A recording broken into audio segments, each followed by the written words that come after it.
Hello guys, আসসালামু আলাইকুম।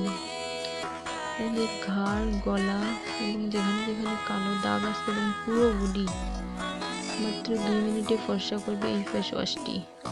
আপনারা ভিডিওতে দেখতে পাচ্ছেন কিভাবে পরিষ্কার করা হচ্ছে।